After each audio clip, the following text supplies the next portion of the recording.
go out and kind of run your own race. Just treat it like a long run, just with a little more pizzazz.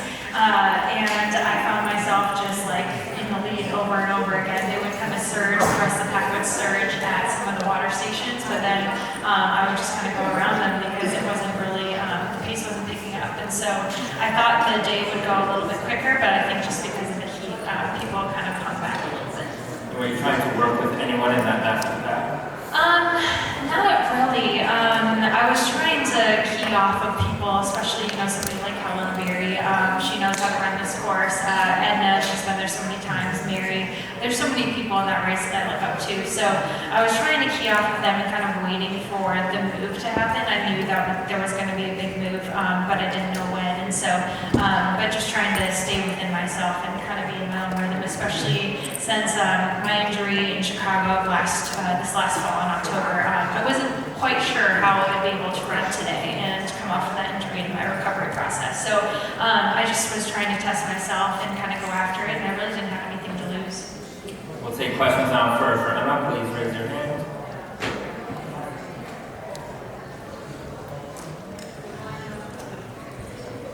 Emma, how do you feel about your finishing position, 12th overall?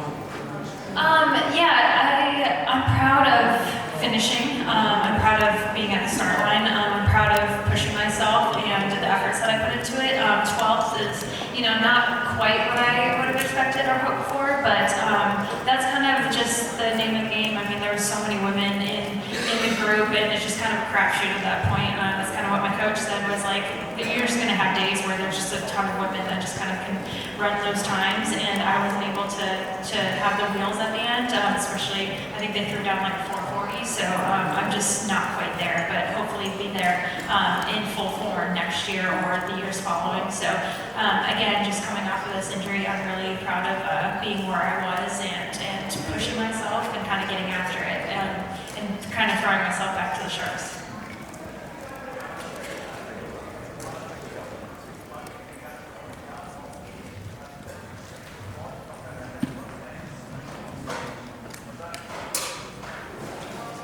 Hi, at the end of the race, you had a bit of a moment with Sarah Hall and with Des Linden, a bit of a different generation runner than you a few years ago. But what was that moment like for you guys? You had a hug, took some pictures, went a little lap of honor. That was incredible. I didn't know where they were finishing, so just seeing them coming across that line right after one another was incredible. Des came up at, I think, like mile 15. And came out of nowhere, and she came to the front, and I was leaving at the time, and she had asked me, like, what pace are you running? I was like, 5:30s, and so she's like, okay, let's do this. And then, like, hung in there, and I started pushing the pace with me for, like, I don't know, it was like a mile or so, and then all of a sudden she was gone. I was like, what? she's a legend, in Boston, and then, I mean, for her to just, like, come up and try to, like, help me, just speaks volumes to the type of person that she is, and the type of person that like we have in the sport that wants to like just grow the sport so much. And we're really blessed to have her, and somebody like Sarah who just took 5th at the Olympic trials. I mean, she proves time and time again that she's such a consistent runner and such a tenacious runner, and somebody that's not gonna hold back at all. So she always gives 110% whenever she gets off the starting line. So to see them come across the line and want to take photos with me, I'm still like starstruck and in shock that I'm kind of in the same realm as them. So it was a really special day in that regard. Any further questions for Emma?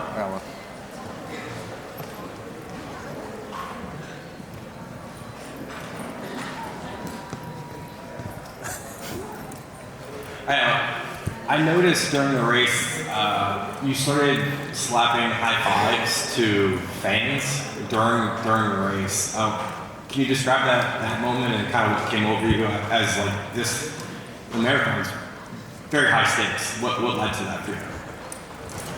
I think it has a lot to do with not being able to make it to the Olympic trials, being injured, not being able to run for months at a time. It makes you appreciate running so much more, and it makes you appreciate just showing up to a starting line so much more. And the Boston Marathon is such a different experience, and you can feel just the love and the excitement that people have, especially in Wellesley.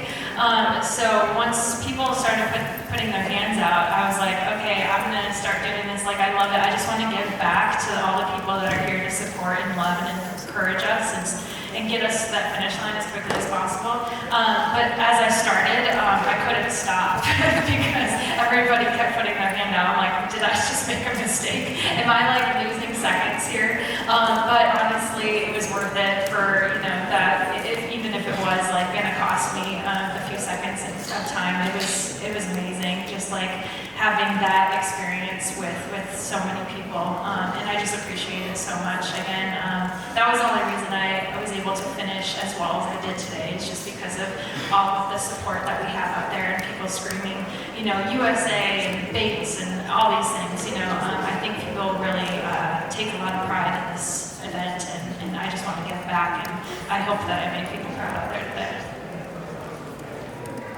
All right, we have time for one last question if there is one out there. Otherwise, we'll let you go. Thank you. Okay, thank you guys so much.